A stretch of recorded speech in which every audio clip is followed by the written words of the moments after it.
Painkiller by Allergy ហើយបទនេះគឺជាបទទី3នៅក្នុង album Question Mark ក៏ជា album ទី1របស់ Allergy ផងដែរហើយបទនេះបើសិនយើងបកអត្ថន័យជាភាសាខ្មែរគឺថ្នាំបំបត្តិការឈឺចុកចាប់ហើយបើសិនបើយើងនិយាយអំពីន័យធៀបវាប្រៀបដូចជាថាគាត់កំពុងតែស្វែងរកនៅភាពរីករាយរបស់គាត់ថានៅទីណាដែលវាមានភាពរីករាយរបស់គាត់ព្រោះថានៅក្នុងជីវិតរបស់គាត់ពោពេញទៅដោយមនុស្ស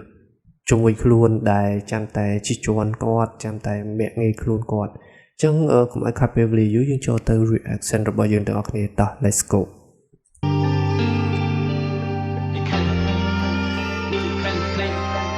ចូលមកគឺភ្លេងពីមួយបទទៅមួយបទពោពេញទៅដោយ experience ទៅដោយភាពសោកសៅគ្នាទាំងអស់គ្នាគឺភ្លេងចេញមក sad តែម្ដងAin't nobody know how I feel I don't trust no love ain't nobody real more money more freedom ដូចខ្ញុំដែលកាន់ feel ខ្ញុំហ៊ាន spot God he the only man I fear I said ain't nobody smart small លោកខ្សៃ in this small fucking life ain't nobody ថ្លៃ in this small fucking world ខ្ញុំអាចវិនិច្ឆ័យខ្ញុំអាចមើលអ្នកធ្លុះដល់សួតមើលឃើញច្បាស់ដូចថ្ងៃ Would you die for someone that you can't live without ខ្ញុំអត់ឮ what you saying can you say it out loud ពេលដែលធ្លាំងចូលតែគេថាអ្នកឯងឆោតតែមានមិត្តភក្តិហឹកហានៅពេលដែលអ្នកត្រូវឆ្នោតអូខេ point ស្លាញ់នេះគឺល្អខ្លាំងមែនតើនៅពេលដែលយើងធ្លាក់ចូលតែគឺតែងតែមានមនុស្សជុំវិញខ្លួនទាំងអ្នកជិតខាងទាំងអ្នកដែលស្គាល់គឺគេតែងតែចាំតែមាក់ងាយយើងថាយើងរាប់អានជាមួយនឹងមនុស្សដែលវាមិនគួររាប់អានយើងចូលប្រៀបដូចជាយើងលោតចូលទៅក្នុងតែមួយដែលវាធ្លាក់ដោយមិនដឹងខ្លួនចឹងអ្នកនរគ្នាចឹងប្រៀបដូចជានៅពេលដែលយើងបរាជ័យគឺតែងតែមានអ្នកជិតខាងឬក៏អីគេមកតាមខ្មេះតេះឌីយើងថាយើងជឿមនុស្សឲ្យប្រយោជន៍ខ្សែគប់តែជាមួយមនុស្សឲ្យប្រយោជន៍ឬក៏អីផ្សេងៗចឹងទៅប៉ុន្តែនៅពេលដែលយើងទទួលបានភាពជោគជ័យមានមុខមានមាត់មានប្រាក់មានលុយមានផ្ទះមានឡានមានអីហឺហាសប្បាយហឺហាមិនខ្វះទេមិត្តភ័ក្តិដែលចាំខ្សែគប់ប្រៀបដូចជាយើងត្រូវឆ្នោត1លានដុល្លារចាំមកអបអរសាទរទាំងដែលមិនមែនជារបស់ពួកគាត់ផងដែរជាងនេះហើយជាទស្សនវិជ្ជានៅក្នុងសង្គមជាក់ស្ដែងពីសោតមកមិនឆោតណៃអ្នកចាញ់បោះសង្គមមានអ្នកណាចាំប្រោនអ្នកណាខ្លាចចាំសោតយំមានអ្នកណាចាំទទួលអ្នកណាចាំក្រាលព្រំពេលយើងធ្វើគ្មានអ្នកជួយមានតែអ្នកចាំបោះពុំ Have you ever given your life $20 to someone that you love I said have you ever given your life $20 to someone that you love I need something poor on your middle boy I need painkiller I need painkiller I need painkiller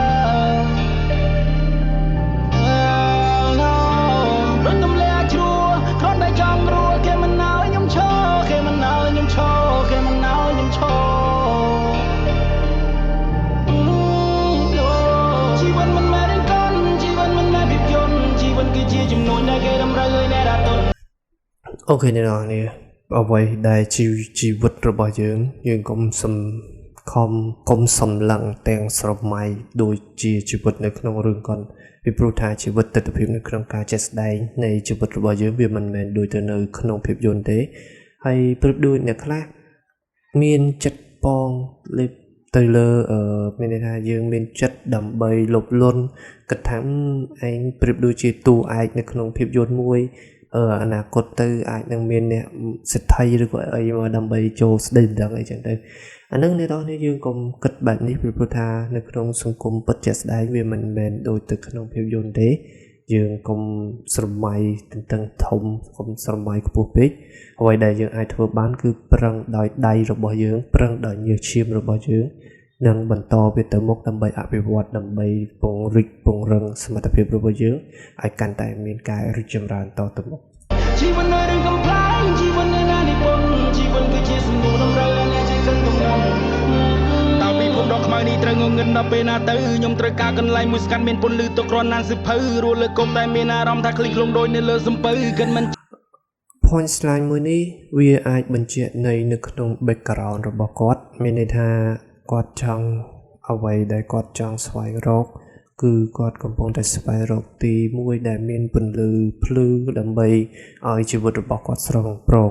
ពីព្រោះថាឥឡូវនេះជីវិតរបស់គាត់ពោពេញទៅដោយភាពខ្មៅងងឹតមានសលាឡំតែបន្តិចបន្តួចនៅក្នុងនោះគឺគាត់កំពុងតែស្វែងរកវិបុនៅក្នុងជីវិតពោពេញទៅដោយភាពអាប់អួរខ្លាំងមែនទែនចេញខ្ញុំគិតមិនត្រូវដល់តែវិភាគឲ្យស៊ីជម្រៅថាគ្មានអ្នកណាមកព្រួយគ្មានអ្នកណាដើរមកប្រាប់នៅពេលដែលយើងមានបញ្ហាគ្មានអ្នកណាជួយឈឺចាប់គេឈោមើលមិនណាពើគេអោបដៃឈោស្ដាប់អ្នកខ្លះប៉ិនធ្វើពើអ្នកខ្លះប៉ិនធ្វើត្រាប់អ្នកខ្លះប៉ិនធ្វើពុនតែមុនជាងដៃដាប់ពេលដែលត្រូវការយើងជួយគេដើរតួដោយស្លាប់ខំប្រឹងជួយលើកផ្ងាគេប្រឹងជួយលើកកម្មចោទថាយើង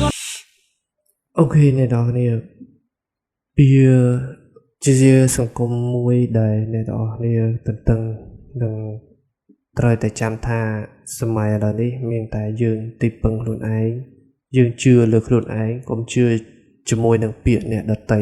ពីព្រោះថាពោពេញទៅដោយការសម្ដែងចឹងអ្វីដែលយើងអាចទុកចិត្តនឹងជឿលើអ្វីដែលយើងមើលឃើញអ្វីដែលយើង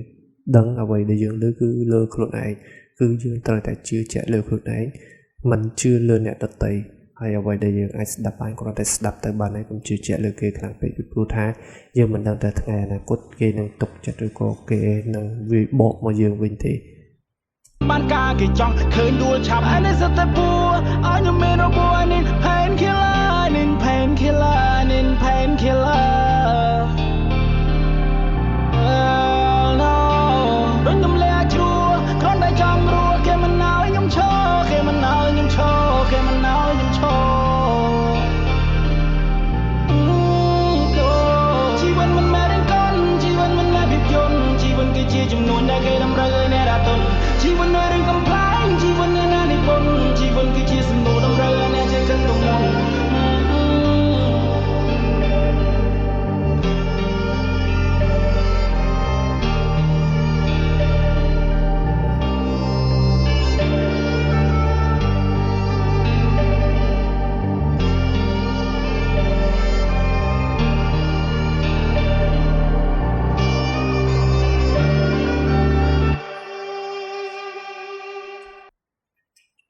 អូខេអ្នកនរគ្នាបទនេះបានបញ្ចប់ហើយទៅលើបទ Painkiller ហើយអ្នកនរគ្នាយល់យ៉ាងណាដែរចំពោះបទមួយនេះអ្វីដែលខ្ញុំអាចសរុបសេចក្តីមកលើបទមួយនេះគាត់ចង់និយាយថាមនុស្សដែលនៅជុំវិញគាត់គឺសិតតែពោះ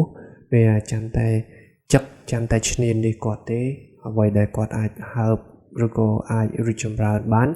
ចាំតែមានអ្នកជិះជាន់បន្ថែមពីលើគាត់ហើយអ្វីដែលគាត់កំពុងតែស្វែងរកគឺទីតាំងមួយដែលមានភាពស្ងប់សុខមានមិត្តភាពល្អទីតាំងល្អដែលផ្ដល់តម្លៃផ្ដល់ឱកាសផ្ដល់អ្វីដែលគាត់អាចពង្រឹងនិងពង្រីកសមត្ថភាពរបស់គាត់បានអូខេអញ្ចឹងវីដេអូហ្នឹងមានតែប៉ុណ្្នឹងទេសង្ឃឹមថាអ្នកនរគ្នានឹងចូលចិត្តហើយកុំភ្លេចជួយ like និង share ឬក៏ subscribe នៅក្នុង channel របស់ខ្ញុំផងជួបគ្នានៅវីដេអូក្រោយ See you next time bye